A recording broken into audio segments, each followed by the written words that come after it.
So let's say we were doing geoengineering because we wanted to make the weather a little bit better. There will be monsoon failures during that period. There will be huge hurricanes.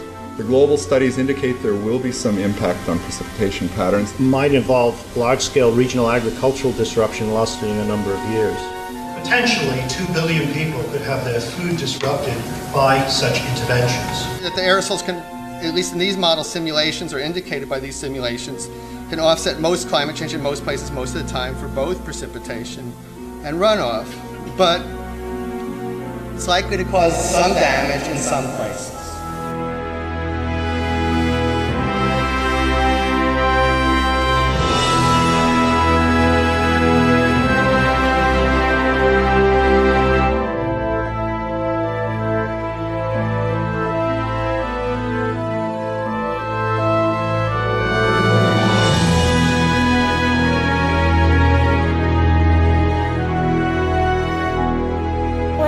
I want to be either an artist or a teacher. I want to grow up in a world where there's lots of nature. I love nature. How can I look my children in the eyes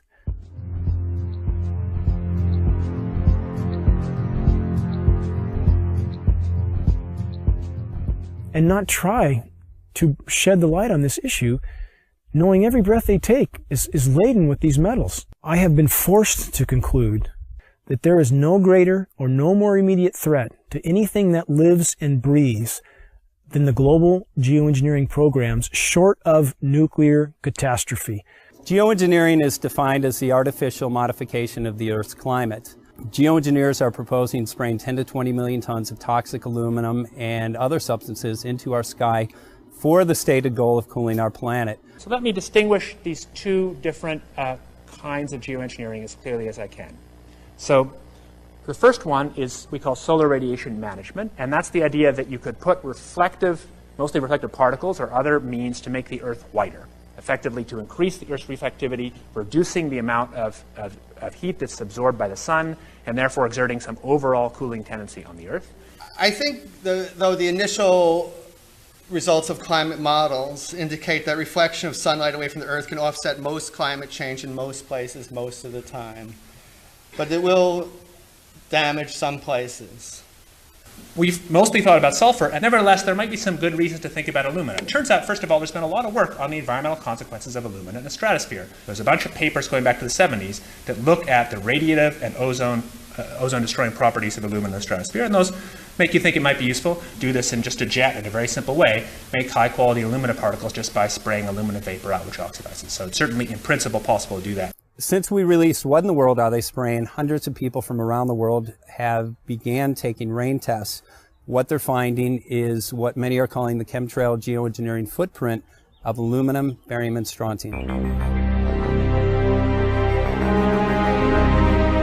We're finding this well-thought footprint internationally, all over the world, wherever they take samples and get a chemical analysis of rain and snow water. This is quite common.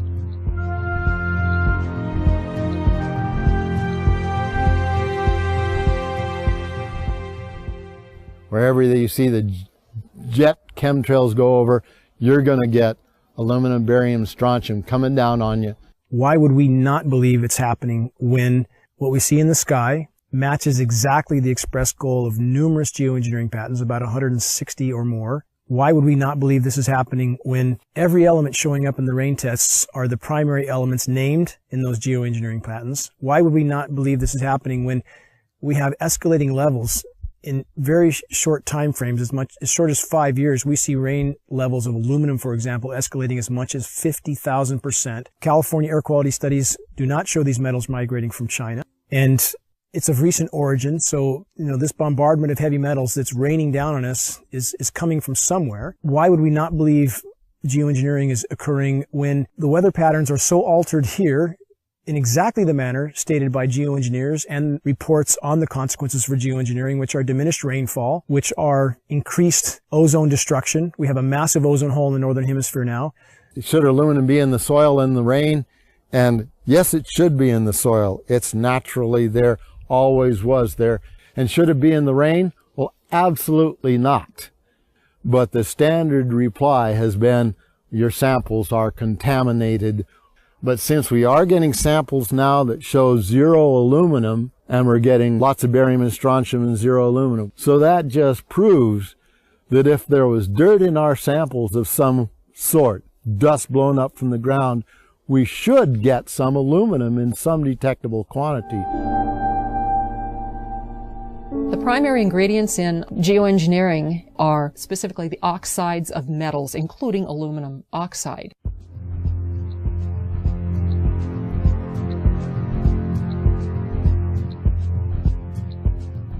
This is devastating to plants, totally devastating. The trees are dying. Why? Approximately 2 years ago, I rode in the back, and you can ride in the back of my place for miles. You can go all the way through the woods, you know, creeks and everything, and it was, I say was, gorgeous. And the day before yesterday, I took a ride, and I rode in the back, and what I found was total devastation.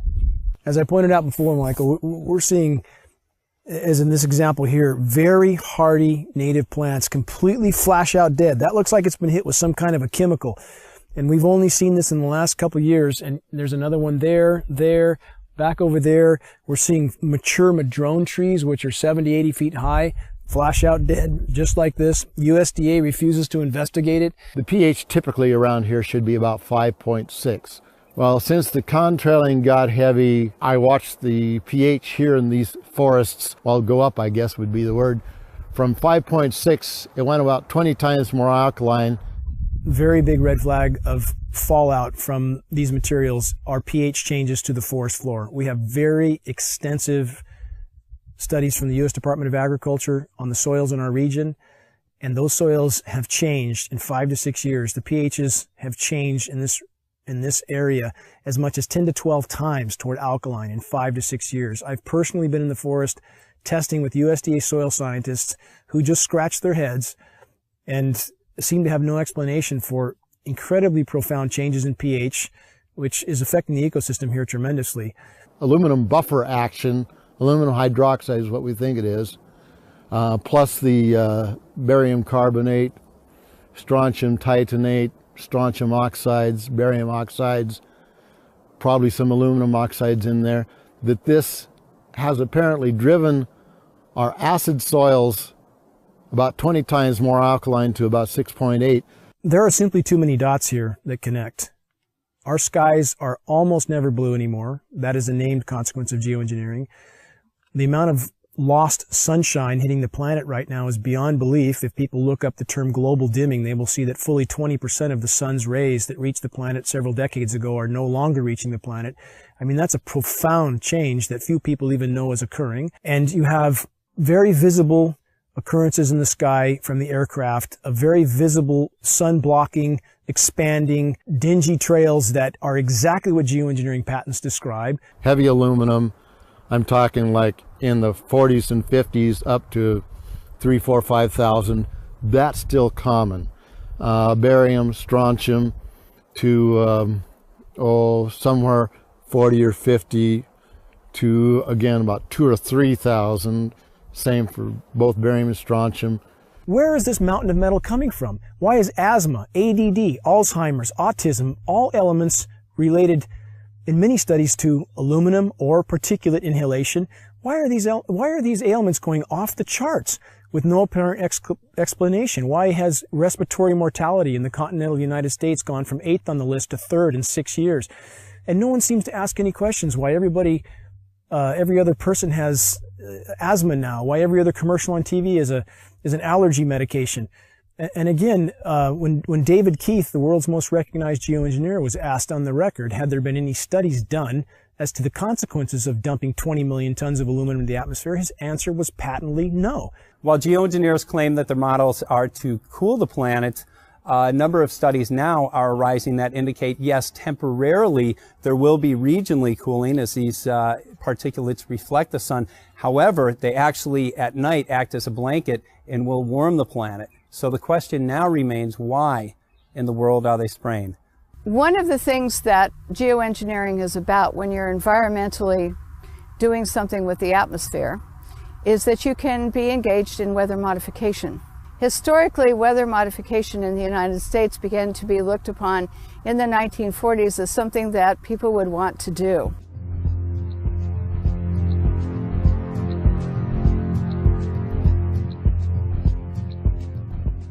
And so they started looking at making it enhancing snow, enhancing rain. They started looking at hurricane control. There was a whole bunch of projects in the 40s that started. One was Project Storm Fury, which turned into a disaster when they tried to modify a hurricane. I'm Mark McCandlish.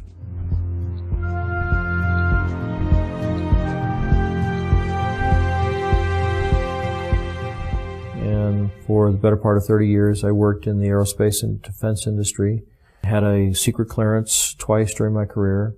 Some of the technology that I saw or participated in the creation of tends to play a role in some of the things that are used to control the weather. The very distribution process is being employed in the aerosol campaign, manipulating the weather, crops, taking over the food production or controlling the food production. The military applications, the process evolved when they realized in the 1800s that you can put things into the environment that will influence the uptake of moisture and where it drops out of the atmosphere again. My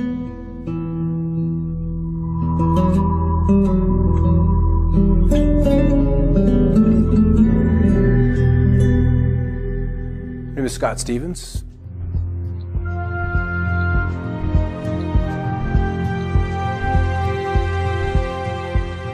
I was a television weatherman for 20 years. These chemtrails are absolutely required to impact whatever weather event they were designing. And the trails were an absolute necessary ingredient for them to achieve their weather modification goals. So we're finding the aerosols, the metal particulates, all of those can be used and leveraged to create weather events that are several standard deviations or outside what would be typically normal. When the geoengineering really got underway with the Russians in the mid-70s, we ended up with snow in Miami. We ended up with frost deep into Mexico. The bizarreness of the weather really exploded on the scene when weather engineering got going in the mid-70s. The Dakotas, in winter, they recorded a temperature of almost 100 degrees, 94 degrees. It broke the former record by 32 degrees. There's very profound things that people don't notice. Blue skies almost never. We almost never have dew on the ground. That's a known consequence of geoengineering if they did it, which they appear to be. It sucks the moisture out of the atmosphere. It doesn't descend, doesn't form dew. We have massive temperature disruptions. People are starting to wonder, why is it 80 degrees one day and then snowing the next day at 50 degrees or 45 degrees and then back up to 80 the day after that? When you push and pull the climate with these manipulation programs, of which there's a mountain of data to corroborate their existence, then you start to have massive fluctuations in the system.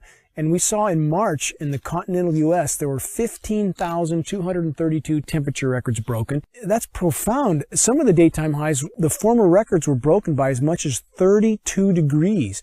Don't people wonder what in the world is going on? Whether they want to make it snow at 45, 46, 47 degrees. I remember when 38, 39 was a big deal. Those kind of snowfalls in the upper 30s. And now that's been pushed into the 40s. There's a patent called ice nucleation for weather modification. This is a patent from NASA. It can be found online in its full form. This patent is for the creation of artificial snowstorms from what would have been rainstorms. However preposterous this sounds to people, if they look up Chinese create snowstorms, they will find a long list of articles where the Chinese Bureau of Weather Modification openly admitted that they were creating snowstorms until they did $1 billion worth of damage in Beijing. So my question would be, if the Chinese can do this, and NASA has a patent for the same purpose, why would we believe snow events here are natural when it's snowing now regularly at 45 degrees, sometimes 50 degrees, heavy, wet, concrete snow that's full of aluminum, full of barium, full of strontium? Consider the ice pack in their first aid kit that can sit dormant at room temperature for decades until the chemicals are mixed together, at which time it creates ice. As an on-air meteorologist, I had a responsibility to my audience. There were storms that were not behaving as they were modeled or they historically would have responded. If you can control where moisture is collected and where it's dropped, so to speak, in the form of rain or any other kind of precipitation, then you can really, you can do everything. You can steer the weather system. If you want to be able to manipulate the weather, one of the things we know about the materials that are being used in the aerosols, we've seen everything from aluminum oxide, barium salts, strontium, copper sulfate, potassium iodide, a number of different kinds of things, each of which have different levels of reactivity with the moisture in the air. Some, like aluminum oxide, tends to sequester the moisture. The aluminum oxide nanoparticles, which are microscopically fine and uniform in size, attract the humidity, the moisture in the air, and it basically forms like a nucleation process where the moisture condenses on these particles. With cloud seeding, the cooling will be achieved by making clouds reflect a bit more sunlight back to space than they would otherwise, and less sunlight reaching the surface would tend to cool the planet. These aerosol particles act as something called cloud condensation nuclei, and these are sites where these particles act as sites where cloud drops can form. Well, the one thing that we know has happened is because these are nanoparticles and they float like mad with a little bit of moisture added to them, they go over the Continental Divide and they dump all of California's rain into the Mississippi Valley, which is the reason they're having floods and tornadoes and fierce storms and odd weather back east. The effect here in California is drought. Now then, if you hit that area of the sky with a beam of a particular kind of radiation, and you can heat those particles up, just like heating up, your cup of coffee in the microwave, these particles begin to vibrate and resonate if you use the right frequency of RF energy, that they then heat the surrounding air, and they will take all of that air and the moisture that's in it to a higher altitude where it's much colder, and it'll condense and then become a low pressure system. Well, there's a couple of locations where they tend to be very interested in leaving their trails. The big one and the surprising one for me is under areas of high pressure, where you would expect to see the blue skies, the dry conditions. Those are prime targets for trailing. A couple of reasons. High pressure is stable. It's relatively still. We've got the clockwise flow around it. And if you accentuate the high, and so it's very easy to add those particulates of aluminum, barium, and whatever else they want to put in there. And as you add heat to that, those particulates then radiate the heat into the atmosphere, and it warms. What does a warming atmosphere do? Boom, it expands. And so that's one way. It's a very simple way, but it's very apparent, because under the high pressure, it's supposed to be quiet. It's supposed to be still. It's supposed to be blue. And we're not seeing that. Then as the storm approaches, the high begins to recede. And then they're running the flights back and forth, back and forth, back and forth, and literally seeding the leading edges of the cirrus. So the cirrus canopy is accentuated. That cirrus canopy, which would maybe be 200-300 miles out ahead of a cold front, is now 450 miles. Based on geoengineering data, it would appear the Pacific Northwest gets an excessive amount of the fallout from these programs, because much of the weather, much of the precipitation and the storm tracks and the jet stream move across us. So, as stated by globally recognized geoengineers like David Keith, that's the type of area they would want to seed these particulates as incoming fronts start to cover landfall. And that's exactly what we see here. When there's any kind of incoming front, we see jets everywhere. The global studies indicate there will be some impact on precipitation patterns, and obviously there's a lot more opportunity to work in that area. After studying my time-lapse surveillance, one of the reasons I discovered for the trails was that the persistent ones would break, they would misshapen or deform, and other planes would come along and precisely mark off those locations of deformation. And you're not going to get that with a regular fleet, so this had to be one of the primary purposes for chemtrails, in my opinion, was to measure off where we have these discontinuities showing up in the atmosphere. And in doing these actions and discovering those zones where there's different energies in the atmosphere, I think that plays very closely into their weather engineering programs of mark, surveil, and then that data goes into a weather model that they can then use to forecast or, once again, engineer the weather to their designs. But you can also influence what happens locally with the atmosphere by painting the materials that these aerosols are made of with different kinds of radio frequency or RF energy, radar, microwave, the HARP system. You know, HARP is an array, a field of antennas, radio frequency antennas. They're 72 feet tall, and they have a cross dipole across the top that's about 60 feet in each direction. 180 of these are in the array today, so you can imagine this field of antennas. What happens is by firing each one, they produce radio frequency energy that normally comes off of an antenna, spreads out rather rapidly. Same principle.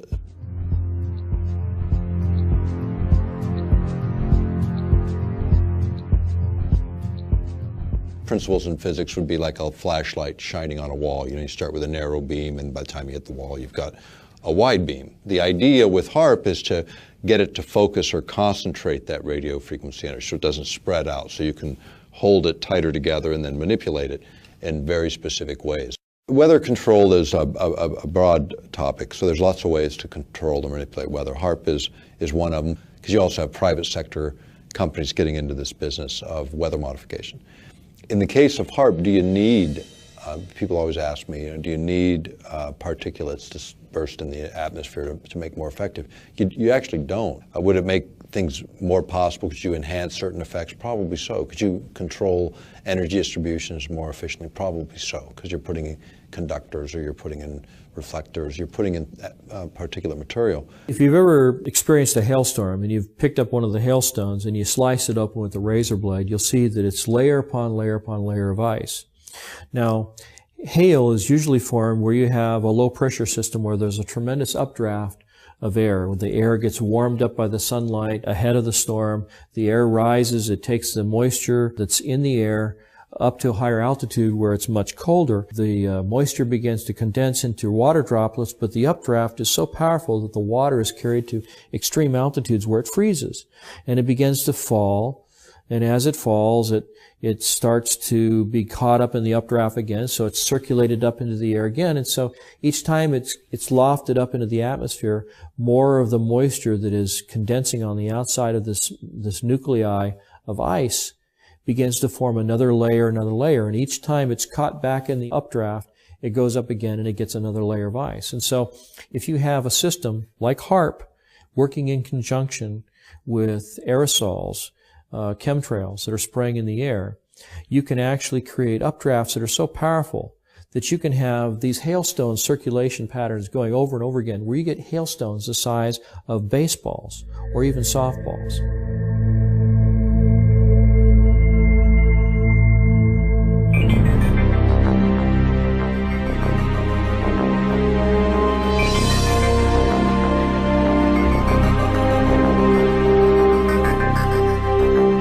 Weather has always been a strategic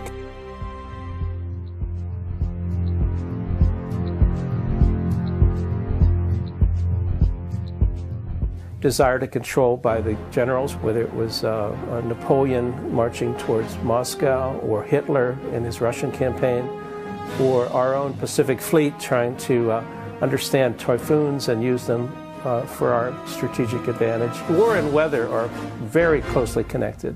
And they've been connected ever since about 1812 or so, maybe earlier than that. Hannibal had to face the snows in the Alps. And so there's a long history of weather and warfare interactions. Environmental manipulation is like the ultimate method of covert warfare, because you can literally shut down food production. You can create a situation where the people within a country revolt against their own government, and you're invited in to mop up the mess. The issue of owning the weather by 2025, which is a military publication, we've quoted it as far back as, I think, 94, 95 even. But you go back to these earlier reports and you look at sort of what was the objective, and the objective is exactly that: control the battlefield environment. Environmental factors give you an absolute advantage. If you can weaken your adversary before you have to fire the first bullet, maybe you even win the war. Whether it's incredibly historic sandstorms when we're invading Iraq, or you want to drought out or flood out a dictator that you're not happy with, or obscure a beach when there's a landing, or if you just want to make money on the futures market. Owning the weather by 2025, using the weather as a force multiplier. And this kind of goes back to what I was saying before about if you can control where a weather system goes and how much or how severe the weather system is, then you can do other things like you may have heard more recently that many of the aircraft that we've been developing are what they call all-weather capable, which means that they can fly in any kind of weather. They can shoot and target the enemy under really nasty weather circumstances. And these are all things that you can use to your advantage if you happen to be controlling the weather also, because you can have a terrible storm front come in and make it difficult, if not impossible, for the enemy to operate on the ground or to fly their aircraft if they don't have aircraft that are as sophisticated as the ones that you have.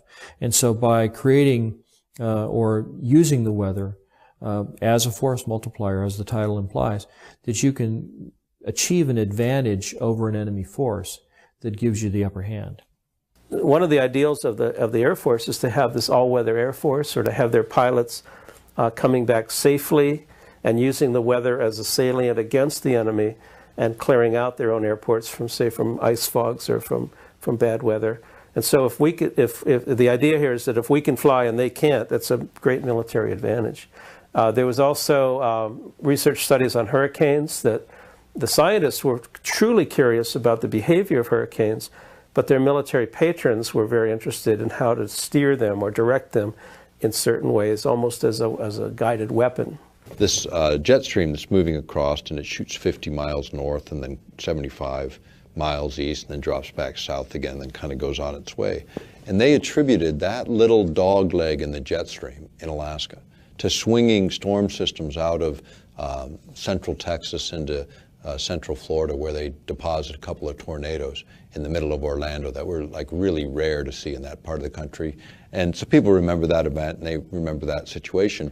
But it'd be a good example of a very small change in Alaska in terms of a jet stream and what kind of a lower 48 effect that would have. And that's again where weather modification, small input in one place can have tremendous change and unexpected outcome in another. You can create weather systems that are so severe they culminate in battlefield denial, where the enemy is not able to use the roads or the bridges or get through the environment because the weather is so severe.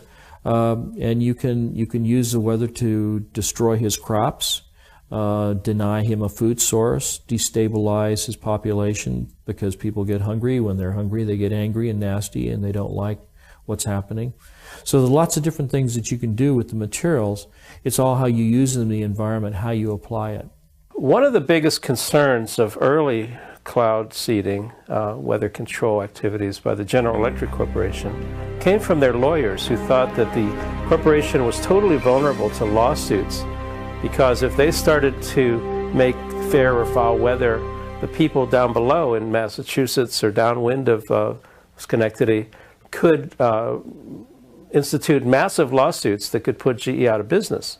So the first response to weather control from their in-house lawyers was to shut it down, was to give the project to the military and ask them to do it, with the GE lawyers only being the consultants on the project. So they were allowed to suggest and design certain activities, but they weren't allowed to touch anything or throw anything out of the plane. The United States government during the Vietnam War perfected weather modification techniques, and also they perfected releasing toxic chemicals like Agent Orange over many areas to defoliate land, trees, grasslands, and other areas. But this is technology that does come up, and it comes up when you see that the technology is advanced far enough to where the practicality of utilizing it in the battlefield environment and the temptation by administrations. I mean, the best covert war is using the environment itself against your adversary. It was a military moment, and it was actually from pretty recent history. And this was the U.S. military thinking that they might be able to control the monsoon over Vietnam during that conflict. And so only a handful of top-level military advisors and the president were informed that they were going to try to make it rain over the Ho Chi Minh Trail and try to have some military advantage by doing this kind of intervention. When you start talking about manipulating the environment, we have treaties that go back to the mid-70s that forbid this, number one, as weapons of war. So the perfection of weather modification took place, but it became apparent that using weather modification for wartime purposes was not acceptable to the United States government and other nations of the world.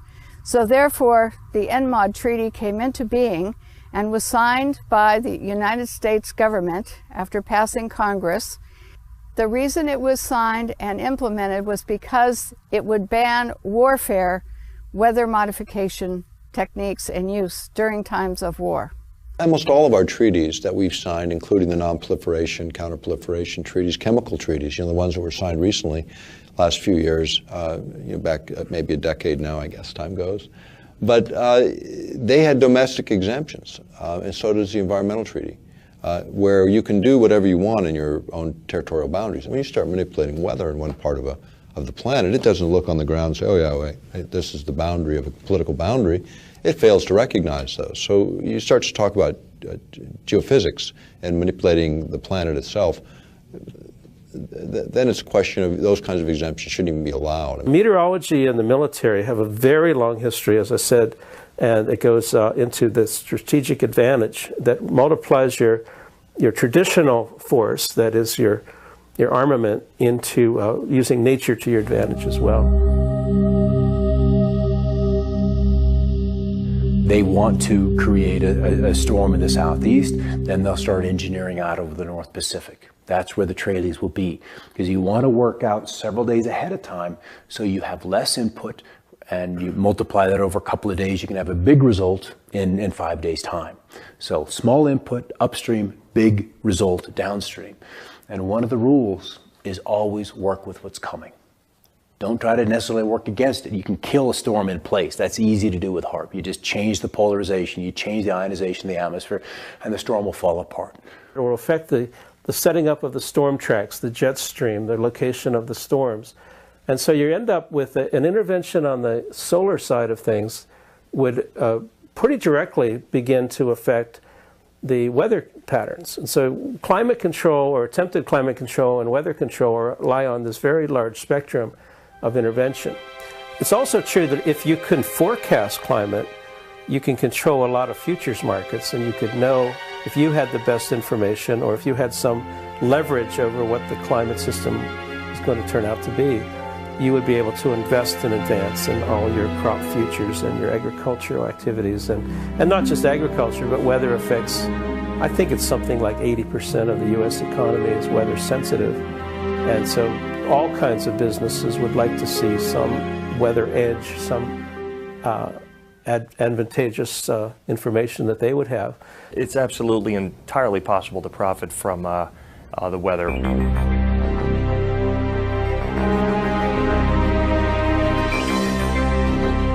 My name is Michael Agnew. I'm an independent trader.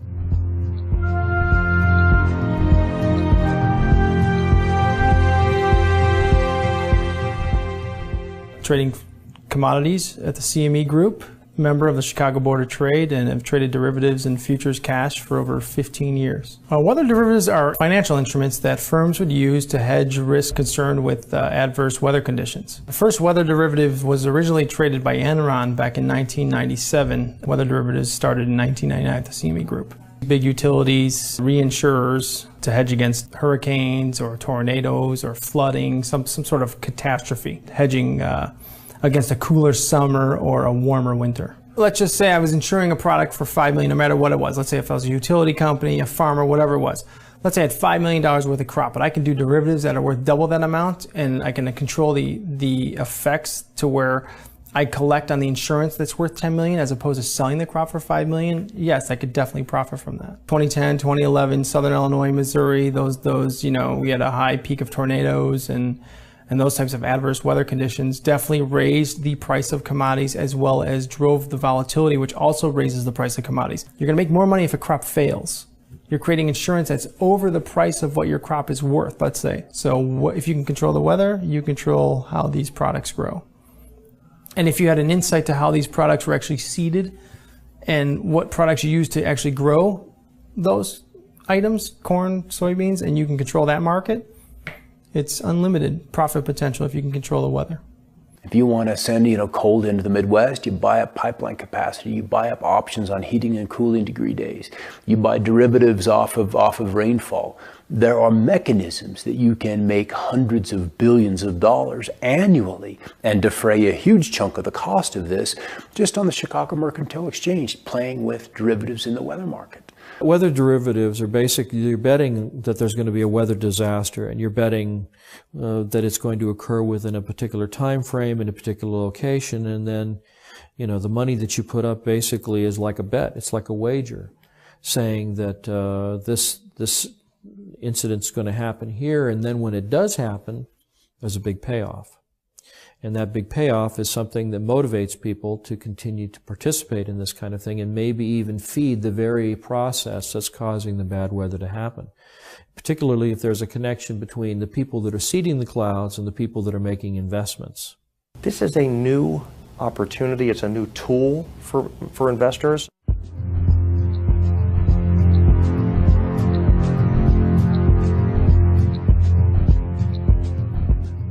Even if someone has no interest in, going on the offensive side and buying things, it definitely behooves them to be aware of what's going on out there. The extreme weather is here, and it's not going to reverse itself. The weather event has to be severe.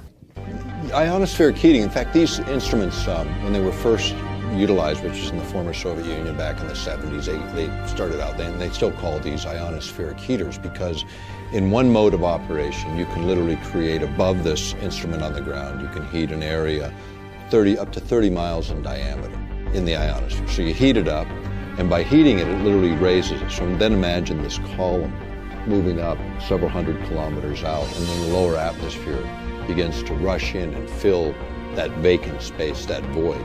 And as a result, you're altering pressure systems for quite a distance, which of course alters the weather. You're also able, if a jet stream is coming in the air, you're able to alter its course. And if you alter a jet stream, even a small amount, then the swing factor on the other end, you can move it so you're moving storms, say, out of the Midwest onto the East Coast, or this kind of thing, by just swinging it high in terms of its flow and getting it redirected. Okay, so now if we look at precipitation, much has been made of this issue of damage from precipitation. Which the particulates that these trails have introduced into the sky are, let's just say the storms can develop more violently, more quickly, in places that are not necessarily as where you would expect them to be. And so we see more flooding, we see more intense droughts, we see rainfall rates of 1 to 2¼ inches an hour that are just bizarre, and sometimes even rainfall 1.25 inches a minute is just unheard of. And so you have an area that's already been heated by the sun's rays, and then you have the aerosol drift in over that area, and it's reflecting both ways. It's reflecting the heat of the sun back out, but it's also trapping the heat that's already been created there by the sunlight. So it will actually create more heat and trap heat inside and closer to the atmosphere. It can actually exacerbate global warming problems. And if you become more aware of what's happening, where the global commodities are, what extreme weather events, you're one step ahead of them.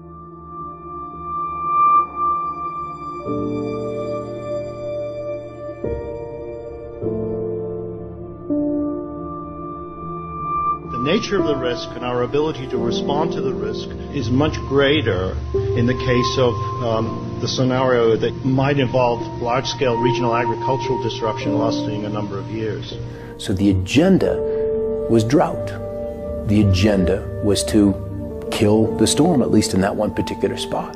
You see a tremendous and significant loss of property and crop production.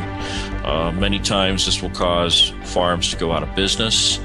And when farmers go out of business, they usually have to sell. And then if there's somebody waiting in the wings to buy their land and then turn that land over to the production of genetically modified crops, you can see where there would be kind of a strategic advantage there. There's something that happened in the Midwest, and I'm sure everybody's heard about the flooding in the Midwest. And what happened is George Soros and his big corporate monolith went in and started buying up the farmland. So not only is it creating all these stresses, it appears to be a corporate land grab. In other words, when the farmers, the small farmers, go out of business, they're wiped out through these droughts and everything, then the big guys come in, buy up the land. And if you think of Western history, there's a lot of it concerning water rights and even water wars. And so they were shooting about access to water to water your livestock. And now people are thinking, or at least the people who are involved in weather control sometimes think about the river of moisture above our heads. And geez, if we could just tap that. But that too is a water right that would involve access to people that felt that maybe they had prior rights over it. You're reducing the food security of people through deploying these kinds of approaches that potentially 2 billion people could have their food disrupted by such interventions.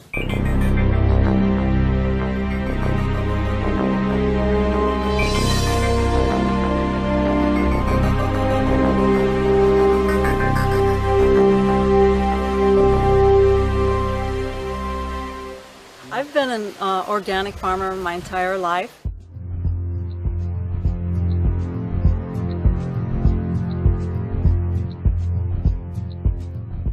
And I've been, in the last 8 years, been certified organic. And so I've been growing food in a way that feels healthy, where I have the most energy. And now it's not so healthy. I want to pass a really nice, healthy soil, rich soil, earth on to the children and have it be fertile. My name is Joel Gil Coca. I've been farming in this land for about 5 years.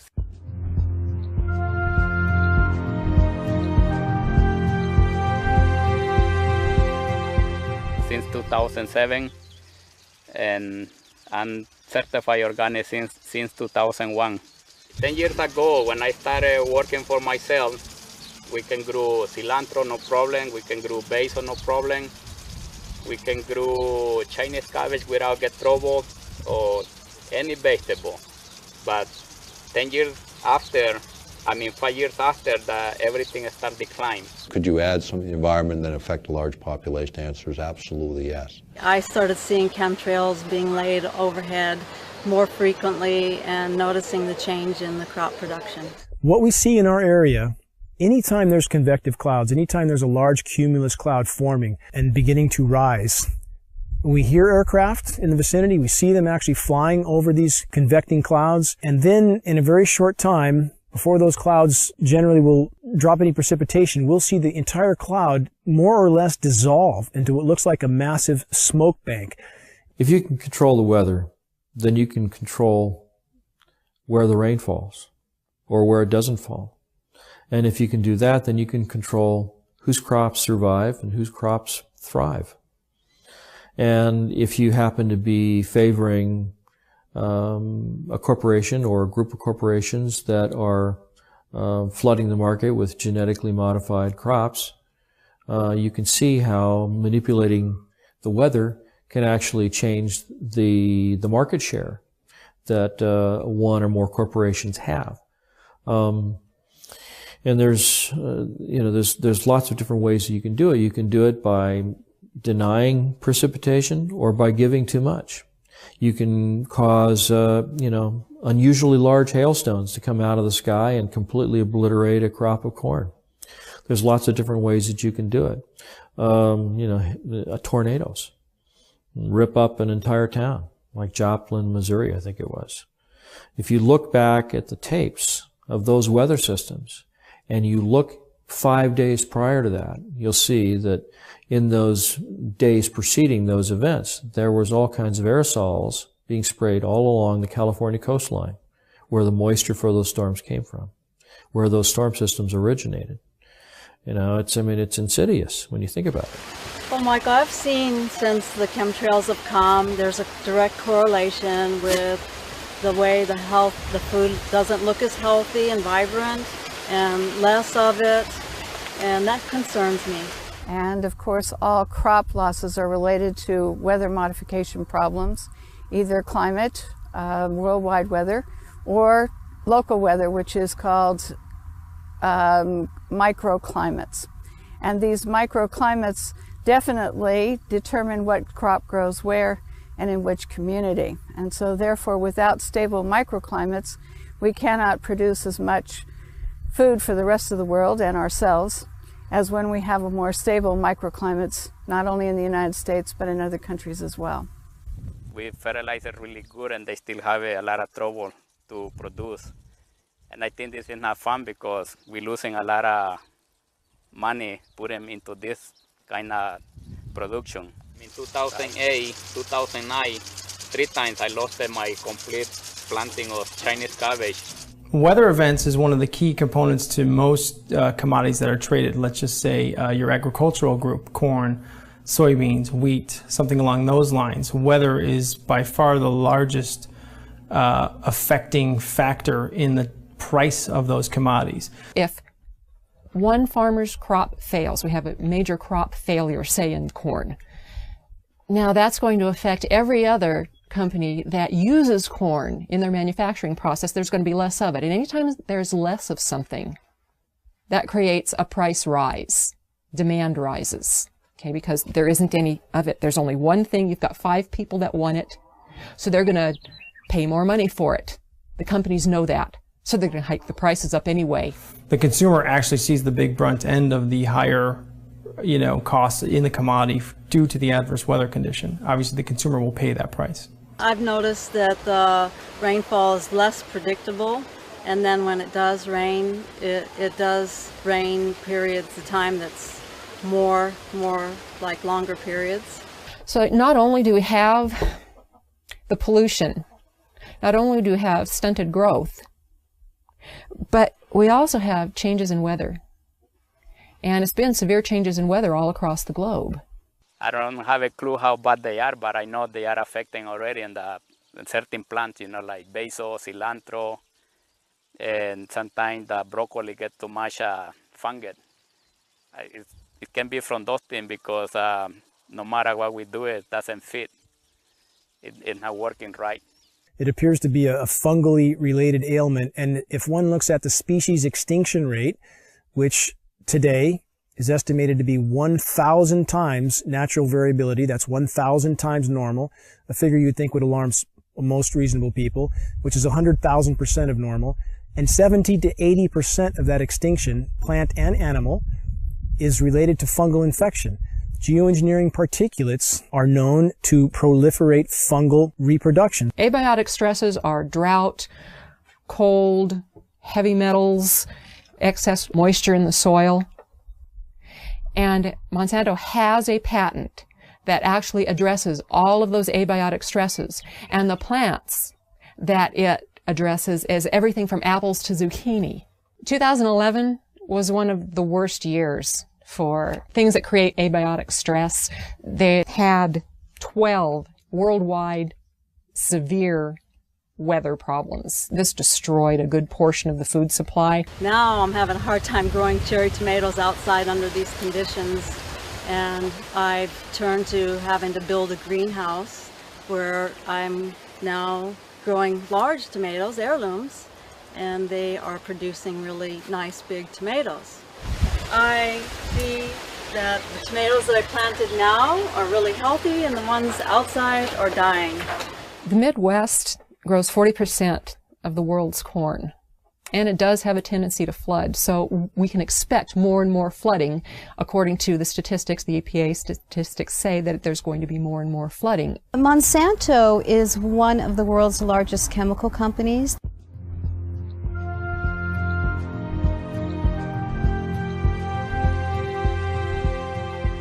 They also own 90% of the seed companies in the world right now, and they are the largest company putting out genetically modified seeds. So what does Monsanto do? Corn is the lead-in because corn is in just about everything.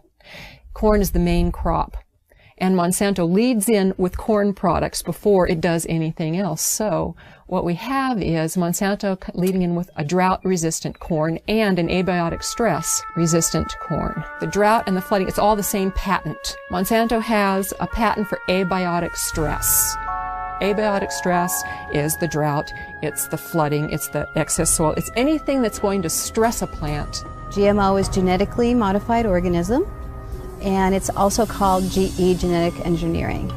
Well, the history of farming has been a farmer will plant a seed into the ground. There will be nutrients in the ground that will enable that plant to grow. And then at the end of the growing season, they will take some of the seeds and they will save them for next year, and they'll grow their next crop. But what is going on with the genetically modified seeds is they're what's called terminator seeds. A terminator seed will not produce other seeds. With the terminator seeds, these farmers have to go back to Monsanto every single year and purchase these extremely high-priced seeds. There have been studies outside of the United States showing that genetically modified seeds, the plants that come from them, are extremely harmful to humans and other life on this planet. When I started farming, I produced 100% my crops, but in the last 4 years, I've been declined to 50–75% if I talk into lettuce crop, because I've been lost everything. And that's why I start moving all different crops so I can cover the loss. Well, my food production has declined at least by 60% in the last, 10 years. I've noticed banana stalks are smaller, and certainly the tomatoes, I'm hardly getting any. I used to get bushels of tomatoes, and now I can barely get a bowl. My concern, it can be, it's possible if we're going to run out of business if they continue doing that. They really need to stop it doing. That's all I believe, because we cannot change the system, the mother nature. We have to keep going the way it is. It's not possible. On the other hand, heat stress is going to be one of the things, or thought to be one of the things, that might limit production of crops throughout the tropics. And so there are some questions of trade-offs of, if you think you're going to benefit many people and harm some people, how do you deal with this issue of equity, and what are the options for dealing with that? A really interesting thing that I found is that the EPA has concluded that incidents of heat stress, drought, flooding, cold, any type of abiotic stress is on the increase. And loss due to that is going to double by 2030. Then you put yourself up as the solution.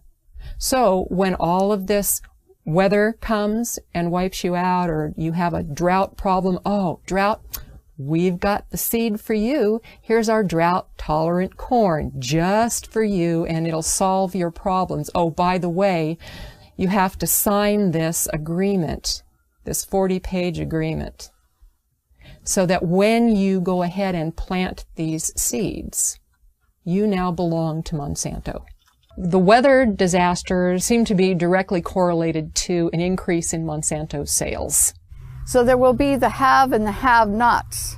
And one of the things that's being discussed under global geoengineering is which countries will be the haves and which countries will be the have-nots when that type of climate remediation is undertaken by many people at a certain level, mostly private corporations funded by the U.S. government, they are hoping. The fact that it's cheap isn't necessarily a good thing at all, as I'll come to in a second. The fact that it's cheap is part of the hard problem of governance. The fact that it's cheap means any small state or even conceivably individuals could do this, and that is a very dangerous thing. There's only probably under $10 million per year, and maybe far less than that, being spent on geoengineering research. It's a mix of a handful of government grants and some private money, including support from Bill Gates Bill Gates invests in geoengineering. Geoengineering destroys crops. Monsanto supplies the seeds to replace those crops. Bill Gates invests in Monsanto. So Bill Gates makes a ton of money. Monsanto makes a ton of money. And the small... It's of recent origin, so, this bombardment of heavy metals that's raining down on us is coming from somewhere. Why would we not believe geoengineering is occurring when the weather patterns are so altered here in exactly the manner stated by geoengineers and reports on the consequences for geoengineering, which are diminished rainfall, which are increased ozone destruction. We have a massive ozone hole in the northern hemisphere now. Should aluminum be in the soil in the rain? And yes, it should be in the soil. It's naturally there, always was there. And should it be in the rain? Well, absolutely not. But the standard reply has been, your samples are contaminated. But since we are getting samples now that show zero aluminum, and we're getting lots of barium and strontium and zero aluminum, so that just proves that if there was dirt in our samples of some sort, dust blown up from the ground, we should get some aluminum in some detectable quantity. The primary ingredients in geoengineering are specifically the oxides of metals, including aluminum oxide. Our sky for the stated goal of cooling our planet. So let me distinguish these two different kinds of geoengineering as clearly as I can. So the first one is we call solar radiation management, and that's the idea that you could put mostly reflective particles or other means to make the Earth whiter, effectively to increase the Earth's reflectivity, reducing the amount of heat that's absorbed by the sun, and therefore exerting some overall cooling tendency on the Earth. I think, though the initial results of climate models indicate that reflection of sunlight away from the Earth can offset most climate change in most places most of the time. But it will damage some places. We've mostly thought about sulfur, and nevertheless, there might be some good reasons to think about alumina. It turns out, first of all, there's been a lot of work on the environmental consequences of alumina in the stratosphere. There's a bunch of papers going back to the 70s that look at the radiative and ozone-destroying properties of alumina in the stratosphere, and those make you think it might be useful. Do this in just a jet in a very simple way. Make high-quality alumina particles just by spraying alumina vapor out, which oxidizes. So it's certainly, in principle, possible to do that. Since we released What in the World Are They Spraying, hundreds of people from around the world have began taking rain tests. What they're...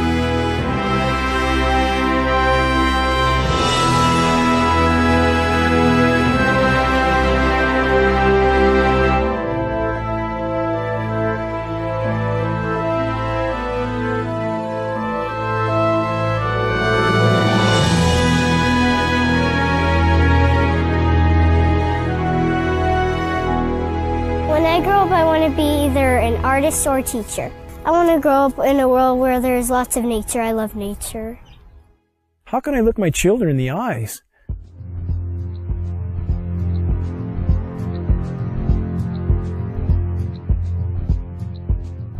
and not try to shed the light on this issue, knowing every breath they take is laden with these metals? I have been forced to conclude that there is no greater or no more immediate threat to anything that lives and breathes than the global geoengineering programs, short of nuclear catastrophe. Geoengineering is defined as the artificial modification of the Earth's climate. Geoengineers are proposing spraying 10 to 20 million tons of toxic aluminum and other substances into our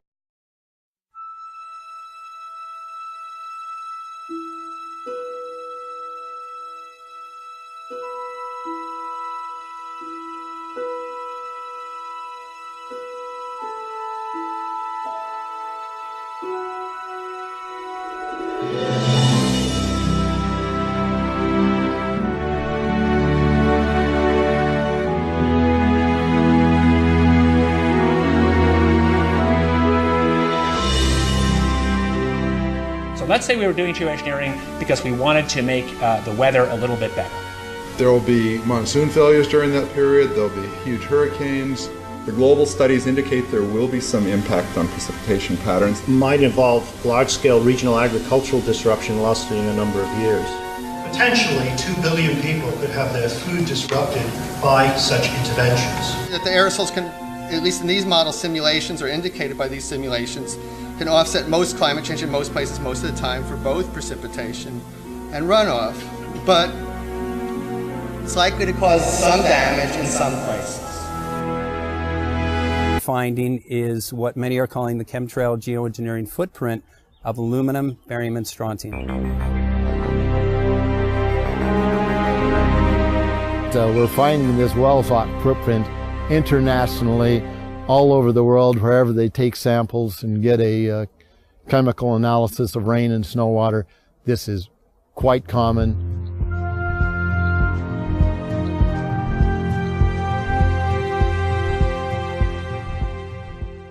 Wherever you see the jet chemtrails go over, you're going to get aluminum, barium, strontium coming down on you.